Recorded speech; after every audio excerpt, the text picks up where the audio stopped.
제가 좋아하는 찬송 중에 하나입니다. 그 전에 한번 이 영적으로 상당히 어려울 때가 있었는데요. 하루 종일 저 찬양을 불렀어요. 특히 그 3절 가사에 보게 되면은 나의 가는 이 길 앞에 물불 가로막아도 주가 나를 앞서가며 그 피로 덮으시나라는 가사가 있거든요. 그 가사가 정말로 제 마음을 막 감동케 하고 마음 울렸던 적이 있었습니다. 사실 뭐 우리가 여기 앉아 있는 것은 예수 그리스도의 피 아니면은 뭐 달리 설명할 게 있겠습니까? 예수 그리스도의 피가 있기 때문에 우리가 이 땅에 살 수 있는 것이고, 그 피가 있기 때문에 또 용기를 내는 것이고, 또 힘을 얻는 것이고, 또 위로를 받는 것이고, 뭐 설령 이 밑바닥 인생까지 갔다 하더라도 다시 일어날 수 있는 그 근간이 되는 것입니다. 우리 그리스도인의 삶은 예수 그리스도의 피를 빼놓고는 뭐 설명할 게 없어요. 그게 전부인 것이에요. 감사합니다. 이 시간 함께 보실 말씀은 베드로전서 4장 1절에서 5절까지입니다. 자, 베드로전서 4장 1절에서 5절까지 말씀입니다.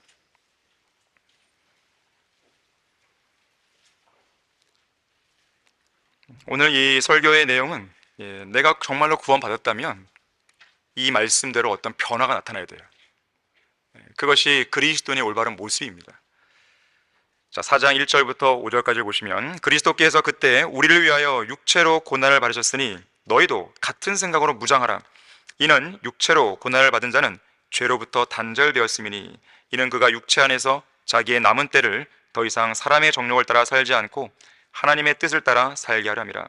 우리가 음란과 정욕과 술 취함과 방탕과 연락과 혐오스러운 우상 숭배를 행하여 이방인들의 뜻을 행한 것은 지난날의 생활로 충분하도다. 이방인들은 너희가 그들과 함께 같은 방탕에 휩쓸리지 않는 것을 이상하게 생각하고 너희를 비방하나, 그들은 산 자들과 죽은 자들을 하시게 될 그분께 설명하게 되리라. 다 같이 말씀을 위해 기도하겠습니다. 감사하신 하나님 아버지, 참으로 저희들이 무엇이고 한데 예수 그리스도의 피로 구속하여 주시고, 이 아름다운 교회에서 영과 진리로 경배를 드리고, 또 바른 성경을 통해서 잘 성장하고 또 바르게 섬길 수 있는 이 기회를 주신 것이니까, 저희들은 아무것도 아닌 존재들이지만 주님께서는 너무나도 큰 자비와 큰 은혜와 또 풍성한 것들을 채워주고 계신 것입니다. 이 시간 우리가 하나님의 말씀 앞에 다시 한번 부복하는 마음으로 이 말씀 앞에 앉아있기를 원합니다. 저희들의 마음을 열어주십시오. 주님께서 무엇을 말씀하시든지 우리가 그대로 따르고 순종할 수 있는 그런 마음이 형성될 수 있도록 도와주십시오. 마귀가 이 아름다운 분위기를 방해하지 못하도록 주님께서 우리를 철저하게 보호해 주십시오. 이 말씀 가운데 잘 집중할 수 있게 해주십시오. 무언가 하나도 깨닫고 생활의 변화를 가져올 수 있도록 도와주십시오. 주 예수 그리스도 이름으로 기도했습니다. 아멘. 오늘 설교 제목은 누가 예수님을 죽였는가 합니다. 누가 예수님을 죽였는가? 여러분에게 이 질문을 던진다면 여러분은 예수님을 살해한 살인범으로 누구를 지목하겠습니까? 예수님을 십자가에 못 박은 로마의 병사들을 가리키겠습니까? 물론 그들은 만신창이가 된 몸으로 무거운 나무 십자가를 지고 가시는 예수님을 채찍으로 내리치면서 해골의 장소인 갈보리산 정상까지 끌고 갔고, 바로 그곳에서 녹이 쓴 대못 3개를 예수님의 양손과 양발에 박은 것이죠. 지름 1cm에 길이가 12에서 17cm 되는 녹슨 대못 3개를 예수님의 양손과 포개진 양발에 박은 것입니다. 못이 예수님의 손목뼈와 발목뼈를 관통했을 때 손과 발로 나가는 가장 큰 중추신경이 파괴됩니다. 그 고통은 벤치로 그 신경을 잡고 비틀어서 뭉개는 그런 고통과 비슷하다고 누군가가 이야기했어요. 자, 이 잔인한 짓을 벌인 자들은 당연히 로마의 병사들이었습니다. 하지만 이들은 상관의 명령에 죽고 사는 병사들로서 총독 빌라도의 명령이라 어쩔 수 없었다고 변명할지 모릅니다. 자, 그렇다면 여러분은 총독 빌라도를 살인범으로 지명하겠습니까? 당시 빌라도는 예수님의 재판을 맡은 총독이었죠. 최종적으로 사형 선고라는 불의한 판결을 내린 장본인이었습니다. 병사들에게 예수님을 십자가에 못 박으라고 넘겨줬어요. 인류 역사상 가장 불법적이었던 이 재판을 집행한 책임이 빌라도에게 있었습니다. 그의 판결은 공의로운 판결이 아니었어요.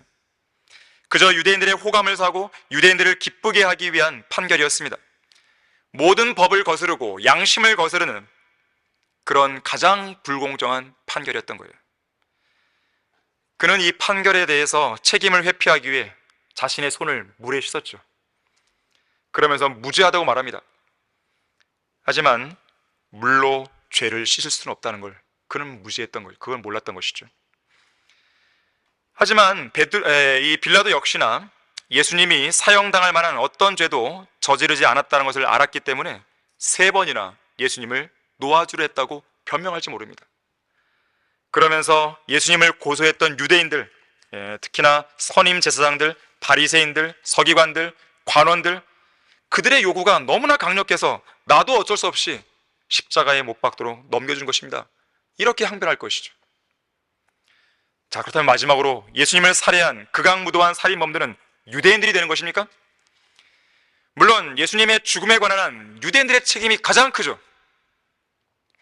그들은 어떤 영장이나 기소도 없이 예수님을 일방적으로 체포했습니다. 그것도 환한 대낮이 아니라 어두운 밤에 은밀하게 체포합니다. 또한 당대의 제사장들인 안나스와 카야파는 종교적인 권력을 내세워서 공적인 심리가 공회나 법정에서 열리도 전에 예수님을 사적으로 신문하고 불법 사찰을 진행했어요. 그뿐만이 아닙니다. 소위 신성한 법정에서 거짓 증인들이 증인석에 나와 예수님을 대적하여 거짓으로 증거했죠. 사법부 당국이 어떤 최종 선고도 내리지 않은 상황에서 예수님을 가혹하게 대우하기도 했죠. 어떻게 했습니까? 손바닥으로 예수님 얼굴 때렸잖아요. 아직 죄에 대해 어떤 정죄된 게 아니잖아요. 침을 뱉었죠. 더욱이 예수님께는 자신을 위한 어떤 변호도 허용되지 않았습니다. 당국에서 지정해주는 국선 변호사도 없었어요.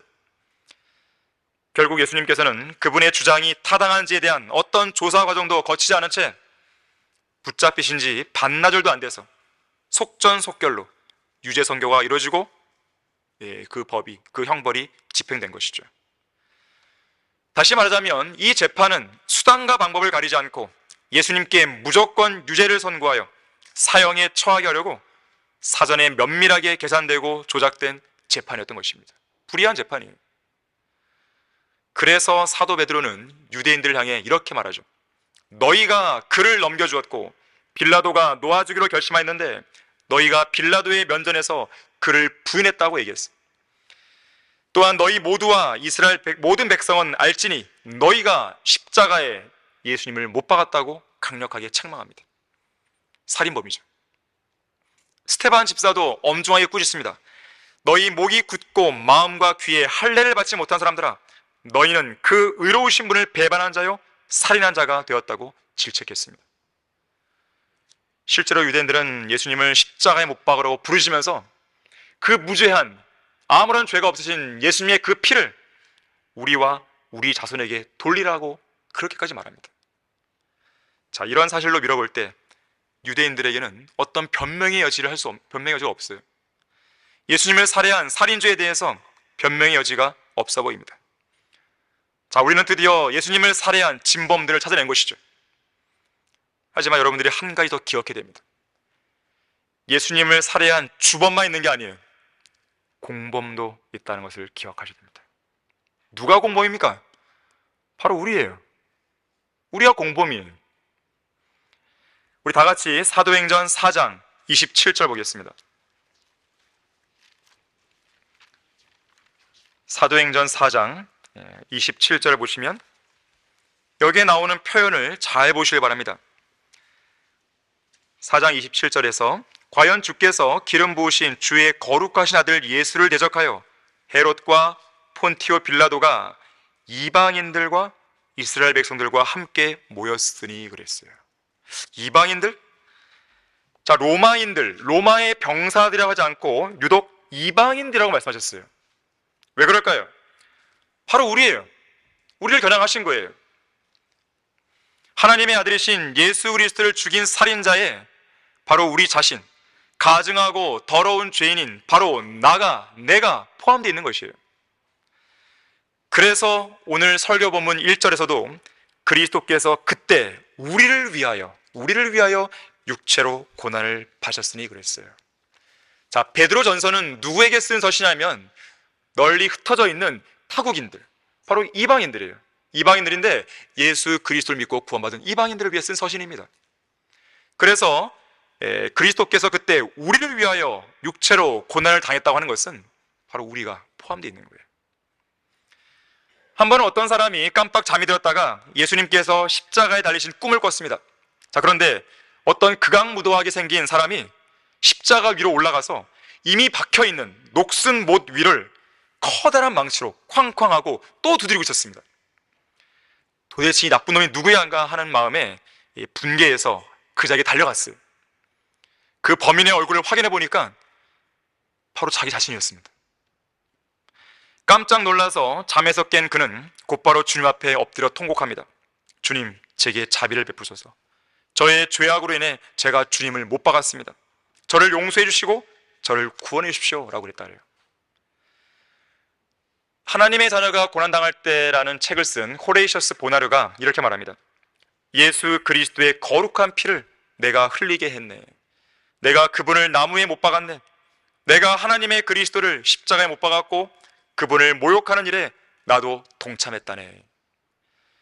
하나님의 아들이시오, 거룩한 분이시자 생명의 통치자시오, 의로운 분이신 예수 그리스도를 십자가에 못 박은 장본인은 다름 아닌 나 자신이에요. 죄인들인 우리들 한 사람 한 사람 때문에 예수님께서 십자가에 못 박힌 채로 육체로 고난을 받으시고 피를 흘려 죽으신 것입니다. 자, 그리스도께서 우리를 위해 육체로 고난을 받으셨으니, 첫 번째로 그 사실을 믿고 구원받은 성도라면 오늘 본문 1절 말씀대로 우리를 위해 육체로 고난을 받으신 예수 그리스도와 같은 생각으로 무장해야 됩니다. 초림 당시에 빌라도는 그 재판을 맡았을 때 예수님을 십자가에 못 박으러 외치는 유대인들을 향해서 이렇게 질문했습니다. 도대체 그가 무슨 악한 일을 행하느냐 그랬어요. 도대체 그가 무슨 악한 일을 행했냐? 빌라도 자신도 예수님을 극히 죽이려 하는 이스라엘 백성의 모습이 너무나 의아했던 것이에요. 도대체 왜 살인자 바라바를 살리고 예수님을 죽이려 한단 말인가?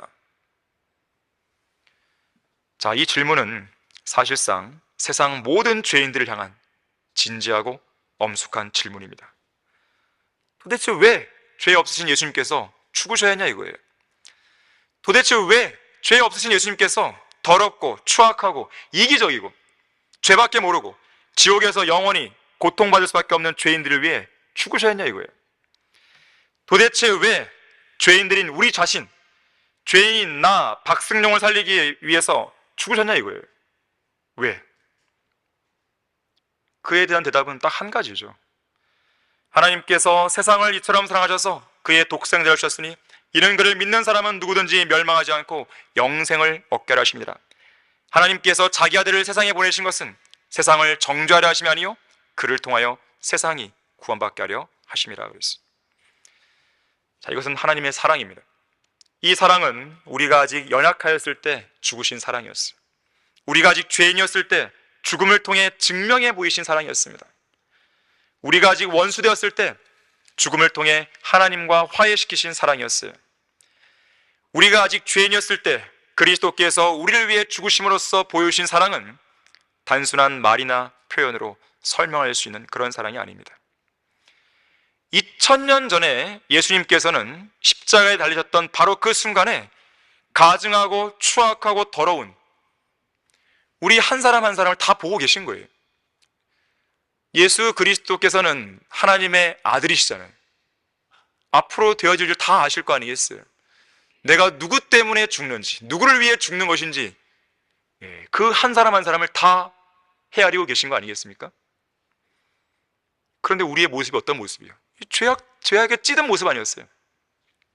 음란하고 추잡한 생각과 행동들, 온갖 거짓말과 더러운 말들, 시기, 탐욕, 욕심, 교만, 폭력, 미워함, 불순종, 세상 유행, 세상 음악, 춤, PC방, 노래방, 영화, TV, 잡지, 스마트폰, 그야말로 세상의 모든 정욕들을 즐기고 있을 우리의 모습을 다 알고 다 보고 계셨음에도 불구하고 그 십자가의 질고를 지신 거죠. 그러면서 그 모든 피를 다 쏟으면서 다 이루었다, 다 이루었다라고 부르짖으신 거예요. 제가 구원받았던 때인 8살 그 무렵으로 기억하는데요, 전에 다녔던 교회의 담임 목사가 주일학교 성경 공부 시간에 이런 질문을 했습니다. 어린이 여러분, 십자가에 못 박혀 죽으신 예수님께서는 얼마만큼의 피를 흘렸을까요? 여러분은 얼마나 많은 양의 피를 예수님이 흘렸다고 생각하십니까? 아마도 그 목사는 모든 사람의 모든 죄를 제거할 수 있을 만한 그런 양의 피를 흘렸습니다라고 그런 대답을 듣기 원했던 것 같아요. 당시 저는 그 질문에 자신 있게 손을 들고 저의 모든 죄만큼이요라고 얘기했어요. 물론 예수님은 이 세상 모든 죄인들을 위해서 그 고귀한 피를 흘리셨죠. 하지만 그 복음의 진리가 한 개인에게 적용되기 위해서는 자기 자신의 죄 때문에 피를 흘렸다고 믿는 개별적인 믿음이 요구됩니다. 그래서 제가 했던 대답 속에는 나름대로 큰 의미를 지니고 있는 거예요. 바꿔 말하면 이런 거예요. 그냥 막연하게 인류 전체를 위해서가 아니라 나 자신, 더럽고 추악하고 가증한 나 자신, 지옥에 갈 수밖에 없는 바로 나 자신을 구원하기 위해서 예수 그리스도의 피가 흘려졌다는 이 사실을 믿는 믿음이 있어야 구원받을 수 있는 거예요. 사람들은 이상한 속성이 있습니다. 어떤 게 있냐면 이 군중 심리를 이용하기를 좋아해요. 당신은 죄인이십니까? 이렇게 말하면 잘 인정 안 하려고 그래요.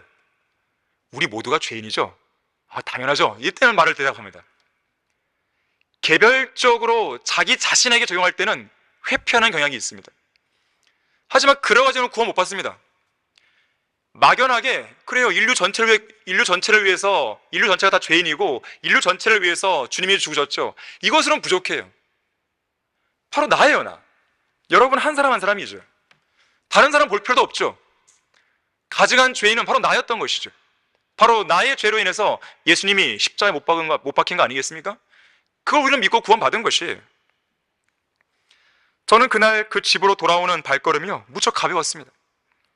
비록 8살의 어린 나이였지만 교회에서 집으로 걸어오는 그 골목길에서 저는 하늘을 쳐다보며 생각했어요. 나도 이제 죽어도 하늘을 갈 수 있겠구나. 제 마음에는 그 어떤 것과도 바꿀 수 없는 기쁨과 평안이 있었습니다. 지금도 기억이 나는 것이에요. 자, 이렇듯 예수 그리스도께서 자신을 위해 육체로 고난받았다는 것을 믿고 구원받은 성도라면 그 일을 이루신 주님과 같은 생각으로 무장해야 됩니다. 여기서 같은 생각으로 무장하라는 것은 고난과 연관되어 있어요. 육체로 고난을 받으신 예수 그리스도의 고난의 본을 따르라는 것이죠. 자, 거기 베드로전서 2장 21절 말씀 한번 보겠습니다. 베드로전서 2장 21절입니다. 이를 위하여 너희가 부르심을 받았으니 그리스도도 우리를 위하여 고난을 받으시고 우리에게 한 본을 남겨놓으시어 너희로 그의 발자취를 따르게 하셨느니라. 바로 이런 생각으로, 같은 생각으로 무장하라는 거예요. 이러한 발자취를 잘 따랐던 가장 모범 중의 모범이 바로 바울이죠. 바울은 그리스도의 발자취를 따라서 자신의 몸에 고난을 채웠다 그랬어요. 골로새서 1장 24절에 보니까 그리스도가 고통받으신 이후에 있는 것을, 고난입니다, 그의 몸인 교회를 위하여 내 육신에 채우노라. 고난을 받으신 예수님께서 그 고난의 발자취를 바울에게 남겨주셨고 바울은 그 고난을 자기의 육신에 채운다 그랬어요. 바울의 사역을 한마디로 말하라 그러면 고난의 사역입니다. 또 눈물의 사역이에요. 특히나 바울의 몸에는 주 예수의 표들이 곳곳에 있었습니다. 주 예수의 표들이 뭡니까? 주님을 위해 받은 고난의 흔적들이에요. 여기저기 온 몸에 나 있는 것이죠. 실제로 바울은 그 어느 누구보다도 주님을 위해 많은 고난을 받았습니다. 고린도후서 11장 23절부터 27절 말씀에서는 그가 육체에 지니고 다녔던 주 예수의 표들이 그가 얼마나 격렬한 전장을 누비고 다니면서 육체로 고난을 받았는지를 잘 보여주고 있어요. 그 내용을 따르면 누구보다도 더 많이 수고했고 매도 헤아릴 수 없이 많이 맞았고 더 빈번히 자주 감옥에 갇혔고 죽을 고비도 여러 번 넘겼고 유대인들로부터는 무려 195대의 매를 맞았고 3번 몽둥이로 맞기도 했고 한 번은 돌로 맞았고 배를 타고 가다가 3번 파손당했고 강도의 위험, 동족으로부터의 위험, 이방인들로부터의 위험, 각 성읍에서의 위험, 광야에서의 위험, 바다에서의 위험, 거짓 형제들 가운데서의 위험, 배고픔, 목마름, 추위, 헐벗음, 뭐 이루 말할 수가 없습니다. 우리는요 어떤 고난을 받았다는 그 사실만으로 어떤 명함을 내밀 수가 없어요. 바울 앞에서는 생색을 낼 수가 없는 것입니다. 여러분은 결코 주님을 위해 받은 고난을 놓고 생색을 내지 마십시오. 주님께서 우리를 위해 당하신 고난에 비하면 그건 아무것도 아니고요, 바울이 당한 고난에 비하면 정말 아무것도 아닌 것이에요.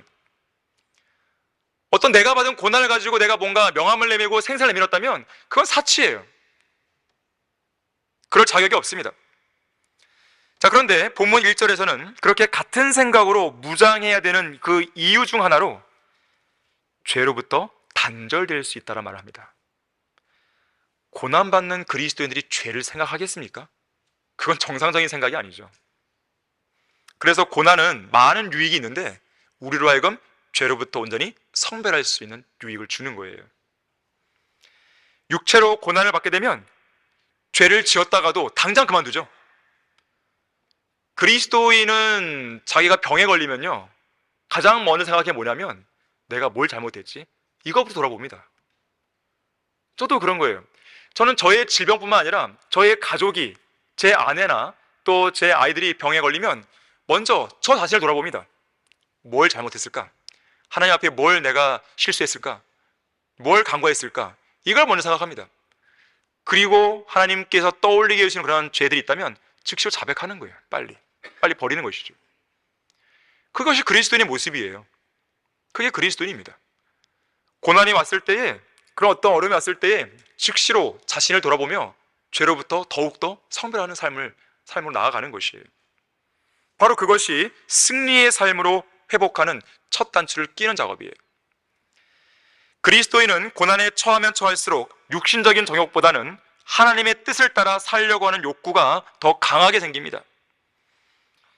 일반적으로 그리스도인의 타락은 고난이 아니라 대개 번영할 때 시작되는 거예요. 기도 응답이 잘 되고 있습니까? 주의하셔야 돼요. 사탄의 노림수가 바로 거기에 있습니다. 물론 우리는 기도 응답이 잘 되면 감사하는 것이죠. 그러나 그 다른 측면에서 마귀의 공격이 즉시로 올 수 있다는 것을 기억하셔야 돼요. 우쭐해서는 안 됩니다. 다윗 왕이 밧세바와 간음하고 우리아를 죽인 것은 사울 왕에게 쫓겨다니는 그런 고난의 시절이 아니었어요. 예루살렘을 정복하고 하나님의 언약궤도 다시 돌아오고 위대한 다윗의 언약이 세워지고 아브라함에게 약속된 영토도 어느 정도 회복하고 주위의 이방 민족들을 평정하고, 자, 그런 상황에서 죄를 짓게 되는 것입니다. 번영 속에서 방심할 때 마귀에게 틈을 주는 거예요. 정상에 등산할 때, 정상에 올라갔을 때 잘 올라갔다면 내리막길을 주의해야 돼요. 올라갈 때보다 내려올 때 더 많이 사고가 나죠. 더 많이 다칩니다. 모든 일이 잘 돌아갈 때 하나님으로부터 뒷걸음질 치는 자신을 경계해야 됩니다. 죄와 세상과 육신의 정욕으로부터 이길 수 있는 승리는 주님을 위해 고난받을 때 쟁취할 수 있는 것이에요. 자, 그리스도께서 우리를 위해 육체로 고난을 받으셨으니 그랬어요. 자, 두 번째로 본문 2절과 3절에서 보듯이 죄를 짓는 일은 지난날의 생활로 충분하다는 그러한 삶을 살아야 됩니다. 그리스도께서 우리를 위해 육체로 고난을 받았다는 이 사실을 믿고 구원받은 성도는 자신의 남은 때를 더 이상 사람의 정욕을 따라 살지 않고 하나님의 뜻을 따라 살게 됩니다. 구원받은 성도를 향한 하나님의 뜻은 많이 있는데, 여기 문맥에 의하면, 이 문맥적으로 본다면 바울은 이렇게 권면합니다. 하나님의 뜻은 이것이니 곧 너희의 거룩함이니라. 너희는 음행을 삼가고 너희 각자가 거룩함과 존귀함으로 어떻게 자기 자신의 그릇을 소유하는가를 알며 하나님을 모르는 이방인들과 같이 세욕에 빠지지 말라 그랬어요.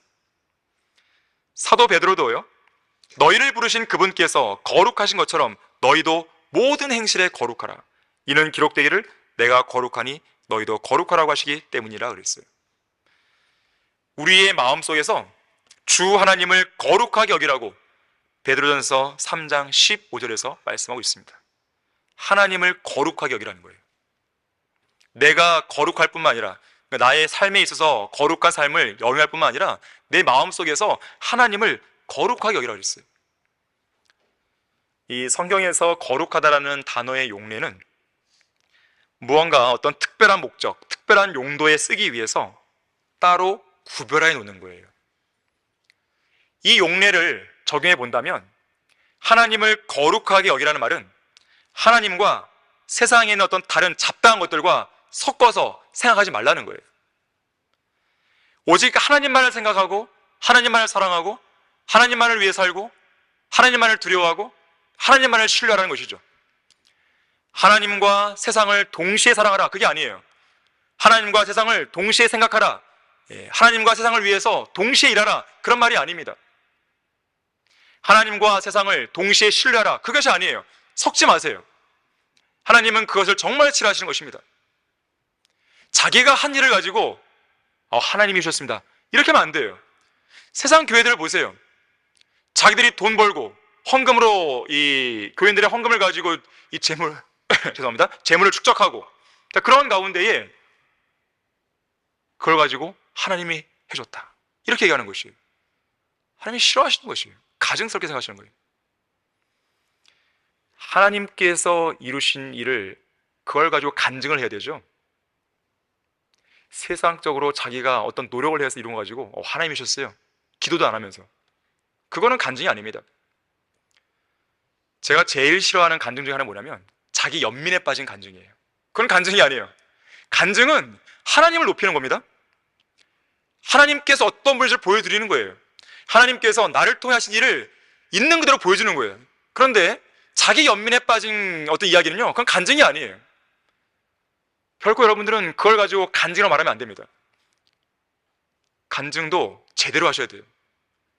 정말로 하나님을 순수하게 드러낼 수 있어야 됩니다. 20년 넘게 중국 선교사로 사역했던 그리피스 존이라고 하는 선교사가 있습니다. 이 선교사는 젊은 선교사들에게 자주 이렇게 얘기했어요. 복음을 전파하라. 복음을 제대로 전파하기 위해서는 거룩하고 경건이도록 힘써라 그랬어요. 한 번은 1877년 중국 상해에서 열린 한 선교회의에서 이렇게 말했습니다. 선교사는 무엇보다도 거룩한 사람이 되어야 합니다. 중국 사람들은 선교사들이 거룩한 사람이길 기대합니다. 경건하지 않은 채 영적인 능력을 발휘할 수 있는 목회자는 단 한 사람도 없습니다. 목회자는 착한 사람이기만 해서는 안 됩니다. 중국인들의 언어와 문화를 익힐 뿐만 아니라 경건해지기 위해 노력해야 됩니다. 이것이 바로 중국을 변화시키기 위해 가장 필요한 일입니다. 거룩하신 삼위일체 하나님과 함께 시간을 보내십시오. 거룩하신 아버지 하나님과 시간을 보내십시오. 하나님의 거룩한 아들이신 예수 그리스도와 시간을 보내십시오. 하나님의 거룩한 영이시오 우리의 몸을 거룩한 성전이 되게 하신 성령 하나님과 시간을 함께 쓰십시오. 거룩한 교제를 위해 주님께 시간을 내어드리십시오. 그러면 하나님께서 우리를 온전히 거룩하게 해주실 것입니다. D.L. 무디도 말합니다. 거룩한 삶에 관해 말로 이야기하는 것보다 그런 삶을 실제로 사는 것이 훨씬 더 중요하다. 칠흑같이 어두운 밤바다를 비추는 등대들은 그 빛으로 배들의 주의를 끌기 위해 종을 치거나 대포를 쏘지 않는다. 등대들은 그저 빛을 비추기만 할 뿐인데 그것만으로도 배들의 주의를 끌기에 충분하다 그랬어. 말만 무성하게 하지 말라는 거예요. 여러분 결코 그리스도인의 삶을요 말로만 하려고 하지 마세요. 말이 필요 없습니다. 그리스도는 그냥 실행으로 보여주면 되는 거예요. 그것으로 모든 간증이 드러나는 것입니다. 누군가에게 제발 좀 나를 알아주세요 라고 하면서 말만 무성하게 하는 그런 성도 되시면 안 됩니다. 그냥 행동에 열매를 보여주면 되는 것이에요. 그것으로 하나님께 다 평가하시는 겁니다. 누가 신실한지, 누가 순수한 동기로 주님을 섬기고 있는지 다 드러나는 거예요. 우리가 과연 누구에게 보이기 위해서 어떤 섬김을 하겠습니까? 누구에게 보이기 위해서 구령하고 누구에게 보이기 위해서 주님을 섬긴다고 이야기하겠어요? 그건 의미가 없어요. 하나님께서 우리에게 코로나를 주신 것은 마스크를 다 채워놓고 야, 말 그만 좀 해. 행동으로 보여. 열매로 보여. 마치 그런 모습과도 같아요. 그리스도인은 말이 아니라 행동으로 보이는 것입니다. 거룩한 성별은 말이 아니라 행동으로 드러내는 것이에요. 예수 그리스도의 거룩한 피로 구원받은 성도는 자신의 남은 때를 하나님의 뜻에 따라 거룩하게 살아야 됩니다. 여러분이 하나님의 가족이라면 하나님의 가족답게 살아야 돼요. 모든 행실에 있어서 거룩해야 됩니다. 눈으로 보는 것, 귀로 듣는 것, 입으로 말하는 것, 손으로 만지는 것, 발로 걷는 것, 이 몸으로 행하는 그 모든 말과 행실에 있어서, 생활 태도에 있어서 거룩해야 돼요.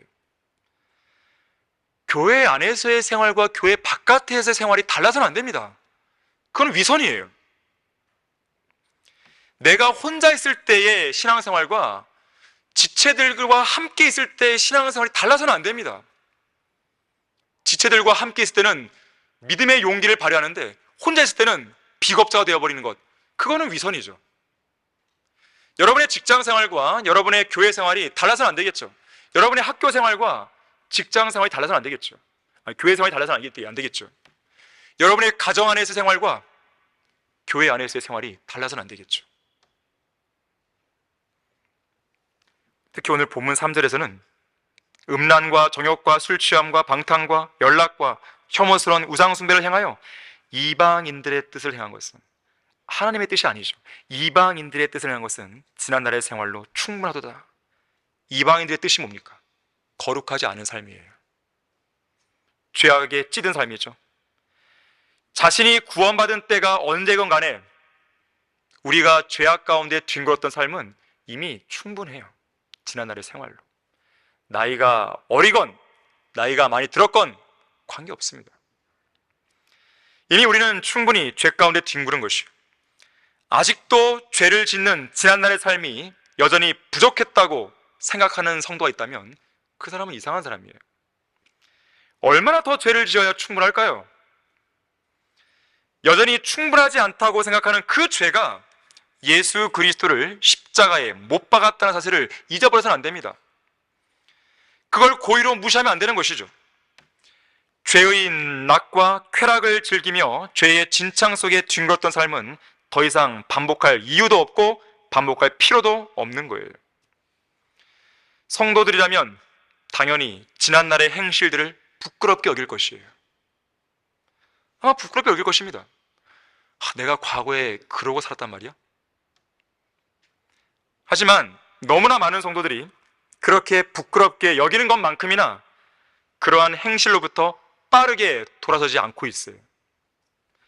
죄 가운데 패배하며 보냈던 날들은 지난날로 충분하다는 사실을 마음에 새겨 하는데 그렇게 하지 않는 것이죠. 하나님을 대적했고 악한 일들을 열망했고 탐심으로 가득 찼고 그리스도를 시험했고 하나님께 불평했고 불만을 표출했고 원망했고 나쁜 습관에 찌들어 살았고 죄짓고 자백하고 계속 그런 반복된 삶을 살았고 충분히 한 거죠. 충분히 한 것이죠.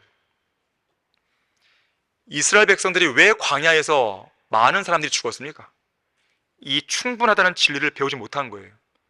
그러니까 계속 불평 불만을 하는 것이죠. 가나안 땅에 들어올 때까지 계속 불평을 한 거죠. 결국 그들은 불평하다가 하나님을 시험하다가 광야에서 다 죽었잖아요. 20세 이하로 다 죽었단 말이에요. 여호수아 칼렙을 제외하고는. 여러분들 역시나 광야 생활에서 비명 횡사하고 싶지 않다면 이 충분하다는 진리를 뼈저리게 배워야 됩니다. 일회용처럼 쓰임받다가 어느 날 갑자기 쓰레기통에 던져지고 싶지 않다면 충분하다는 이 진리를 마음속 깊숙이 새겨 넣어야 돼요. 하나님의 오래 참음을 시험하지 마십시오.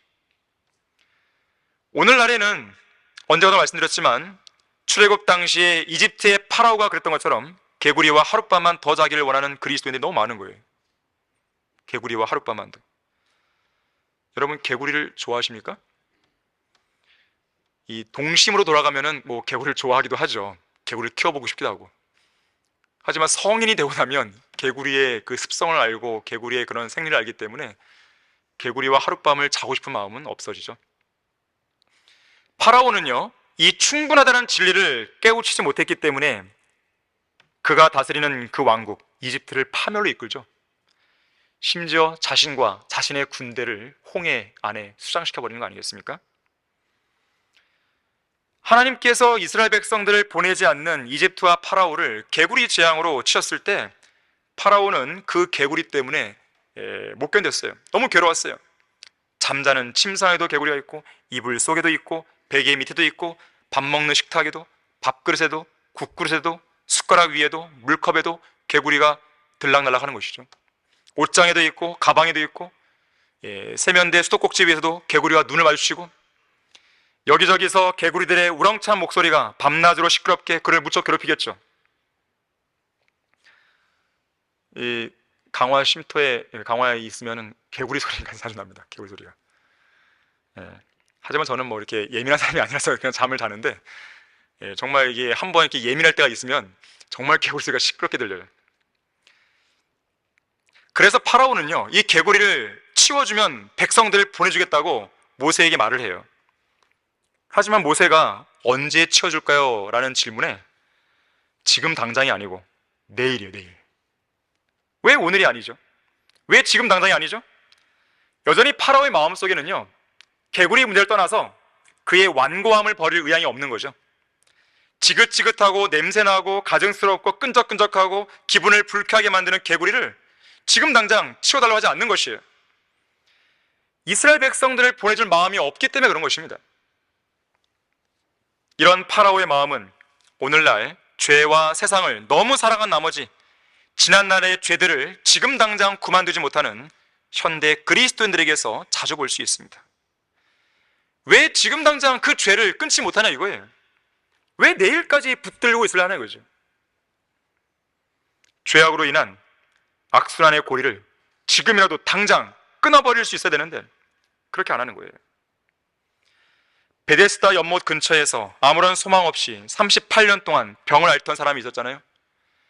예수님께서 그를 고쳐주신 후에 이런 말씀하시죠. 더 악한 일이 내게 일어나지 않도록 이제는 더 이상 죄를 짓지 말라. 더 악한 일이 일어나지 않게 하려면 지금 당장 죄를 그만둬야 돼요.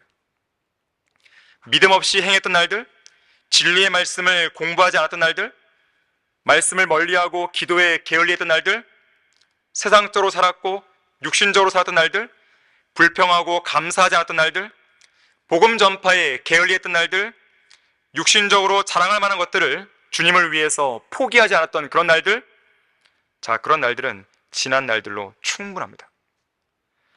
도대체 언제까지 그렇게 하면서 살 거냐 이거예요. 하나님께서는 지금 당장 지난 날의 옛 생활들을 끊어버리지 못하는 성도들에게 이렇게 물으십니다. 성경 말씀에 나오는 이 말씀을 인용해서 한다면 이렇게 말씀하시는 거예요.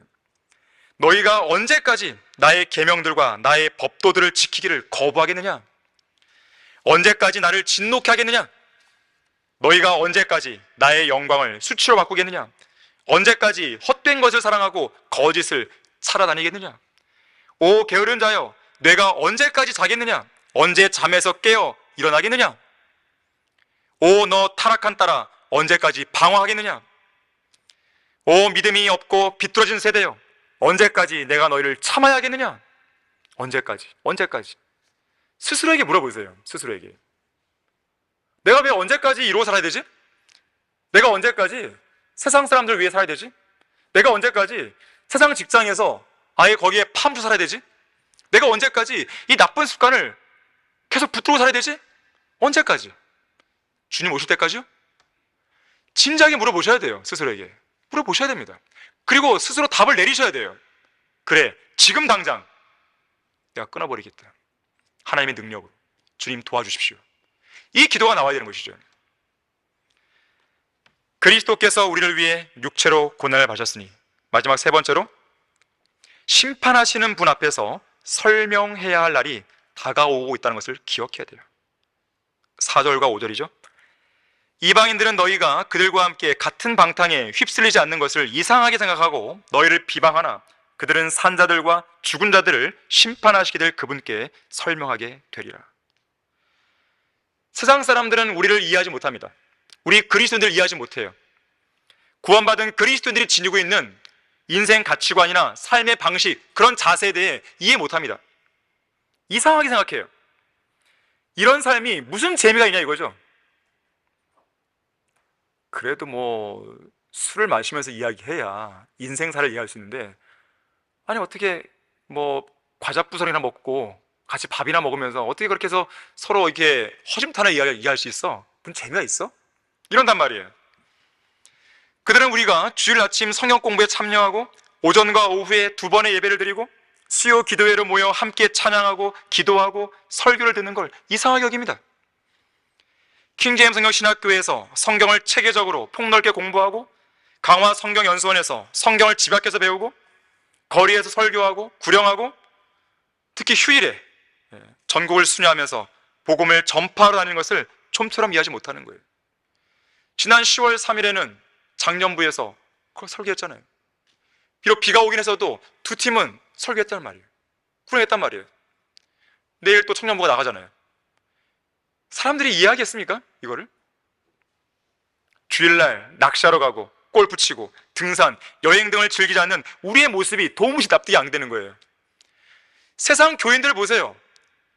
그날 등산 가고 그날 골프를 치기 위해서요, 새벽 예배, 일부 예배를 드리고 그리고 오후는 아예 그런 일을 하게 됩니다.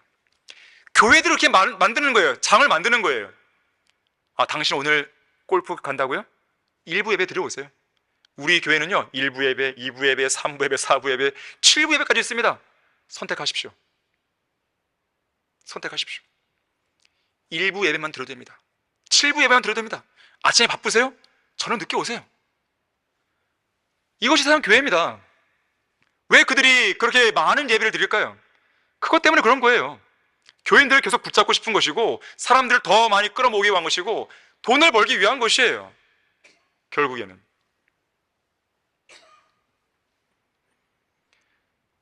구원은 받았지만 육신적으로 사는 그리스도인들 역시나 이런 태도로 일관하는 것이죠.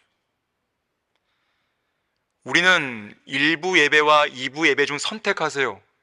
그것이 아닙니다. 성경대로 있는 그리스도인들은요, 오전 예배와 오후 예배를 하나님께 온전히 드리는 것이에요. 여러분이 오해하시면 안 됩니다. 착각하시면 안 되는 거예요. 여러분들이 마땅히 하나님께 드려야 할 어떤 시간들이 있다. 그렇다면 하나님께 드려야 되는 게 맞는 것이죠. 이 세상적인 것들을 좋아하고 육신적으로 살고자 하는 그런 사람들, 또 세상에 구원받지 않은 죄인들, 자, 이들은요, 죄의 노예요, 죽음의 노예요, 육신의 정욕과 안목의 정욕과 생의 자랑의 노예로서 살아가는 죄인들입니다. 그들은 사탄의 노예들로서 사탄이 그들의 몸에 묶어놓은 줄과 쇠사슬에 이끌려 이리저리 끌려다니고 있으면서도 그 심각성을 전혀 인지하지 못해요. 그들은 죄의 노예들이 된 것에 익숙히 있습니다. 심지어 그들은 죄를 짓는 것에 있어서요, 누가 더 죄를 더 큰 거 졌느냐, 마치 경쟁하듯이 살아갑니다.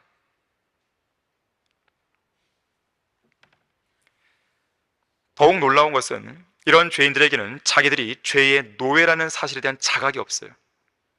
결국 그들은 지옥으로 한 계단 한 계단 내려가고 있는 것이죠. 성경은 이렇게 말씀합니다.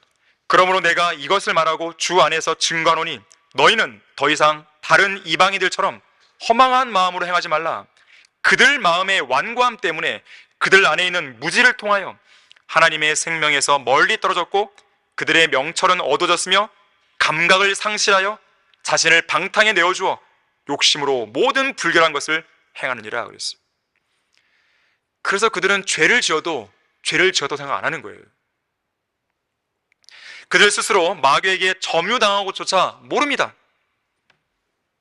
하지만 그리스도인들은 그런 자들의 비방, 그런 자들의 무감각, 그런 자들의 분위기에 함께 휩쓸리면 안 됩니다.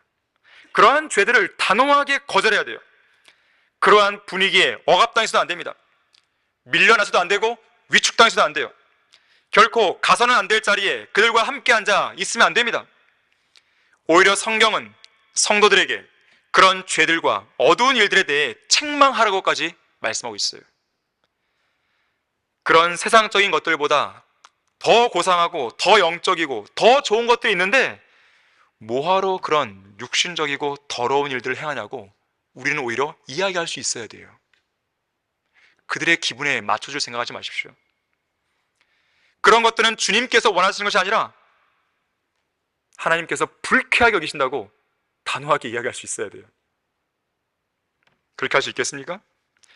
어떤 형제가 직장에 처음 들어가서 첫 회식 자리를 가졌을 때 그리스도인이기 때문에 나는 술을 마시지 않습니다 라고 당당히 말하지 않고 잠시 그 순간만 모면하기 위해 저는 좀 몸이 아파서 술을 마시지 않겠습니다 이렇게 말했다는 것을 들은 적이 있어요. 결국 그 이후에요, 술자리가 있을 때마다 몸이 아프다 그러겠죠. 그때마다 직장 선배들이 언제 몸이 괜찮아지는 거야? 계속 묻는 거죠. 그래서 요즘에는 솔직하게 말하지 못한 것이 양심에 찔려서 갈등과 어려움을 겪고 있다는 씁쓸한 이야기를 들은 적이 있었습니다. 처음에 자신이 그리스도임을 당당하게 공개적으로 시인하지 않으면 사탄에게 계속 끌려다닙니다. 반드시 하나님께서 그 죄인들을 심판하는 그 날이 온다는 걸 기억하셔야 돼요. 저는 지난 금요일에 어떤 변호사와 이야기할 기회가 있었습니다. 그는 구원받지 않은 무신론자였어요. 자기를 무교라고 소개했습니다. 당신은 죄인입니까? 라는 질문에 대해서 그는 자기가 죄인이 아니라고 그랬어요. 자, 그래서 저는 로마서 1장 29절에서 32절까지 나오는 죄의 목록들이 제시된 그 부분을 펼쳐서 보여주고 읽어줬어요. 그러면서 사람들이 생각하는 죄와 하나님께서 말씀하시는 죄는 많이 다르다고 이야기해 줬습니다. 그러면서 성경에 변호사가 나오는 거 알고 있냐고 물었어요. 그러자 이 변호사는 정말이냐면서 성경에 변호사가 나오는지 몰랐다고 대답하며 흥미를 보였습니다. 그래서 저는 이렇게 말했어요. 변호사는 영어로 lawyer,인데 성경에는 율법사로 번역되어 있습니다. 그런데 예수님께서 그 율법사에게 뭐라고 하는지 아십니까? 율법사들이여 화 있으리라 그랬어요. 왜냐하면 율법사들은 율법을 잘 안다고 하면서도 율법을 지키지 않았기 때문입니다. 변호사께서는 법을 아는 분 아닙니까? 법을 지키고 공의로 행하고 공의롭게 판단해야 하는 그런 사람 아닙니까? 하나님께서는 공의로우신 분이고 공의에 따라 죄인들을 심판하십니다. 그리고 그 공의로운 심판에 따라 죄인들을 지옥에 보내십니다. 죄인들은 반드시 지옥에 갑니다. 지옥은 실제로 존재하는 곳입니다. 하지만 지옥은 마귀와 그의 천사들을 보내기 위해 만드신 곳이기에 굳이 변호사님이 가야 할 이유가 없습니다. 이렇게 이야기하면서 그리스도의 복음을 전했고 이 복음을 믿으면 구원받을 수 있는데 예수 그리스도를 믿겠냐고 초청했어요. 하지만 안타깝게도 이 변호사는 마음이 완고했어요. 완고한 무신론자였습니다. 결국 그는 복음을 믿지 않고 돌아갔는데 돌아가는 그의 얼굴을 쳐다보니까 다소 일거진 모습이었어요. 이런 얘기를 들어본 적이 없었겠죠, 제대로. 마치 예수님의 말씀에 슬퍼하고 근심하며 돌아간 부자 청년의 모습이 떠올랐습니다. 앞으로 몇 번 더 만날 기회는 있을 것이에요. 제가 하나님께 기도를 드리는 것은 하나님께서 그 변호사의 마음을 움직여 주시길 기도하는 것이에요. 자, 세상적으로 같은 방탕에 휩쓸려 다니자고 동조자를 찾는 세상 죄인들이 기억할 한 가지 사실이 있는데 그것은 바로 하나님의 심판이 있다는 것입니다. 모든 인간은 자신의 삶에 대해 반드시 결산을 봅니다. 기억하셔야 돼요. 어느 누구도 이 자리를 피해갈 수 없어요. 산자들과 죽은 자들을 심판하시게 될 그분께 반드시 설명해야 돼요. 우리 다 같이 로마서 14장 한번 찾아보겠습니다.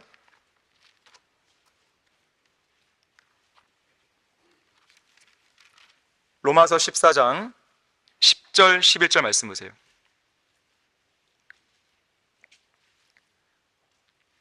자, 10절 보시면 그런데 너는 어찌하여 내 형제를 판단하느냐? 어찌하여 내 형제를 업신 여기느냐? 우리가 모두 그리스도의 심판석 앞에 서리라. 이는 기록된 바 주가 말하노라. 내가 살아있으니 모든 무릎이 내게 꿇을 것이요 모든 혀가 하나님께 자백하려고 하였습니다. 그러므로 우리 각 사람이 하나님께 자신에 관해 설명하리라. 쉽지 않은 자리입니다. 그리스도의 심판석은. 자, 우리 그리스도인들은 그리스도의 심판석에서 설명하겠죠. 하지만 구원받지 않은 죄인들은 바로 백보자 심판 앞에서 그들은 설명을 해야 됩니다. 어떤 설명을 할 수 있겠습니까? 그 자리에서 부끄럽고 수치스러운 그런 속에서 고개를 푹 숙여 있겠죠. 로댕에 생각하는 사람이라는 조각상이 있습니다. 그것은 단테의 신곡 중에서 지옥편을 소재로 해서 지옥 문 위에 만들어진 조각품이에요. 그런데 지옥문 앞에서 자신의 인생을 돌아보고 생각하는 것은요, 이미 늦었죠. 지옥문 앞에까지 갔다면 끝난 거죠. 지옥문 앞에서 무슨 생각을 할 수 있겠고 또 무슨 생각이 필요하겠어요? 인생의 결산의 자리는 지금 생명의 호흡이 조금이나마 붙어있는 바로 지금 이 순간에 준비를 해야 되는 것입니다. 하나님은 반드시 계산하시는 분이십니다. 바빌론 제국이 멸망할 무렵에 벨사살 왕이 죽임을 당하는 바로 그날 잔치에서 참석한 모든 사람들을 두렵고 떨게 만든 글귀 하나가 나왔죠. 하나님께서 보내신 손가락에 의해서 벽에 기록됐습니다. 메네메네 테켈 우파르시. 뜻이 뭡니까? 수를 세고 헤아리고 무게를 저울에 달아보고 결국 함량 미달로 그 왕국을 끝내시겠다는 의미예요. 하나님의 심판 때의 저울은요, 한쪽 저울에는 예수 그리스도의 의가 있어요. 그리고 한쪽 저울에는 그 사람의 의가 있습니다. 이게 균형을 맞아야 돼요. 과연 그런 사람이 어디 있겠어요? 다 지옥 가는 것이죠. 하지만 하나님의 의이신 예수 그리스도를 영접한 사람은 그 의를 소유한 것이기 때문에 균형을 맞출 수 있는 것이죠. 그래서 우리는 지옥 갈 걱정 안 하는 것이에요. 우리는 준비가 되어 있습니다. 이미. 유럽인들의 묘지는 동네 가운데나 교회 마당 같은 곳에 있습니다. 그 묘비에는 재미있는 글도 있고 엄숙한 글도 있고 때로는 인생을 보게 하는 글도 있어요. 그런데 어떤 사람이 그 묘비명 하나씩 읽어가면서 그 묘비들을 헤쳐 지나가고 있었습니다. 그러다가 어떤 눈에 띄는 묘비 앞에 발길을 멈췄어요. 이 묘비에는 단 3줄의 글이 기록되어 있습니다. 첫 번째 줄에 글을 읽었는데 이렇게 되어 있어요. 나도 당신처럼 그 자리에 그렇게 서 있었소. 이 글을 읽던 그 사람은 순간 웃음이 터져 나왔습니다. 그런데 두 번째 글에 이렇게 써 있었어요. 나도 전에는 당신처럼 그 위에 서서 그렇게 웃고 있었소. 그러자 이 사람은 잠시 웃었던 웃음을 뒤로하고 마음의 자세를 고치고 긴장된 마음으로 마지막 3번째 줄을 읽었습니다. 이제 당신도 나처럼 죽음을 준비하시오. 결산의 자리가 있다고 생각하며 인생을 사는 사람과 그렇지 않은 사람의 인생은 확연하게 다릅니다. 그 차이는 그리스도의 심판석에서 확연하게 드러날 것이에요. 누가 진정한 승리자입니까? 이 땅에서 성공한 사람들입니까? 인생을 결산하는 심판의 자리에서 웃을 수 있는 사람만이 진정한 승리자예요. 결론을 맺겠습니다. 우리 모든 그리스도인들은 인생의 대반전을 경험한 사람들입니다. 지옥에서 하늘나라로, 영원한 불못에서 영원한 새 예루살렘으로, 사탄의 노예에서 하나님의 종으로, 죽음의 노예에서 영원한 생명을 소유한 자녀로, 종교인에서 성경대로 믿는 그리스도인으로 극적인 인생 드라마가 우리 삶 속에 펼쳐진 것이에요. 그것을 가능하게 한 것은 다름 아닌 예수 그리스도의 피였습니다. 이 세상 어떤 종교 창시자가, 이 세상 어떤 신이 우리를 위해 죽었나요? 예수 그리스도에 누가 있단 말이에요. 지금 우리가 누리고 있는 이 영원한 생명과 기쁨과 즐거움과 자유와 참된 진리와 섬김의 특권과 풍성한 자비와 사랑과 은혜는 예수 그리스도의 십자가의 죽음을 통해 나타난 하나님의 풍성한 사랑의 결과인 것입니다. 누가 우리를 지옥에서 건져냈고, 누가 우리를 하늘나라로 인도하고 있고, 누가 우리를 위해 죽었고, 누가 우리를 위해 값을 지불했는지 잊어서는 안 돼요. 그리고 누가 예수님을 죽였는지 잊어서는 안 됩니다. 우리가 죄짓고 자백하는 삶만, 인생만 반복할 수 없어요. 비록 우리는 나약하고 죄로 점철된 삶으로 인해서 항상 주님의 은혜와 자비를 구할 수밖에 없지만 그렇다고 그렇게만 살면서 죄를 짓고 자백하고 그렇게 인생을 낭비할 수만은 없는 노릇이죠. 도대체 언제까지 죄로 점철된 패배자의 인생을 사냐 이거예요. 러크한 목사님이 말했습니다. 우리가 그리스도인들로서 갖고 있는 문제는 죄들이 너무나 많아서 주님께 그리스도의 피를 기억하시어 용서해 달라며 자비와 은혜를 강구하는 데만 너무 많은 시간을 낭비하고 있다는 사실이다.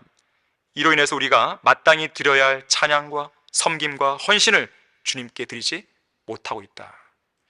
맨날 기도하면 죄 지은 거에 대해 자백하는 내용만 같아 있는 거예요. 다시는 안 그러겠습니다. 다시는 안 그러겠습니다. 그게 아니라 기도 속에서 주님, 저에게 승리하게 해주셔서 감사합니다. 주님을 찬양합니다. 주님께 저에게 이렇게 큰 은혜를 주셔서 감사합니다.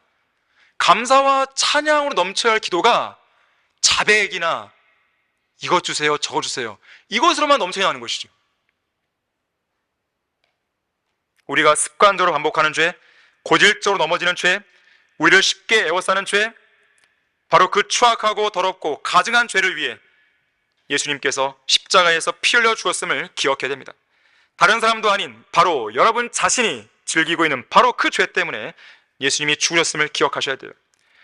십자가에 달렸을 당시에 예수님께서 그렇게 죄 가운데 뒹굴고 있을 여러분을 보셨음에도 불구하고 여러분을 위해서 피 흘려 죽으셨음을 기억해야 되는 것이에요. 바로 그 피로 우리 모두가 구원받았다는 것을 기억해야 되는 것이죠. 여러분이 그것을 알고 있고 또 확신하고 있고 또 그렇게 구원받았고 또 지금도 역시 그 피를 신뢰하고 있다면 예수 그리스도의 피를 모독하는 가증한 짓을 이제라도 당장 멈춰야 되는 것입니다. 다 같이 기도하겠습니다. 감사하신 아버지 하나님, 하나님의 사랑과 그 은혜와 자비를 무슨 말로 표현할 수 있겠습니까? 저희들은 가증하고 더럽고 추악한 죄인들이었습니다. 지금도 여전히 때로는 죄 가운데 살기도 하고 나쁜 습관 가운데서 허우적거리기도 하는 것입니다. 하지만 그러한 삶을 계속해 나갈 수는 없습니다. 주님께서는 우리를 위하여 죽으신 분이고 또 이제 주님께서 오실 날이 얼마 남지 않았기 때문입니다. 이 자리에 앉아있는 우리 귀한 성도들, 주님께서 사랑하시는 귀한 성도들, 다시 한번 오늘을 계기로 해서, 이 시간을 계기로 해서 주님께 더욱 밀착하고 버릴 것은 버리고 취할 것은 취할 수 있는 그러한 성숙한 성도의 자리로 나올 수 있도록 도와주십시오. 주 예수 그리스도 이름으로 기도했습니다.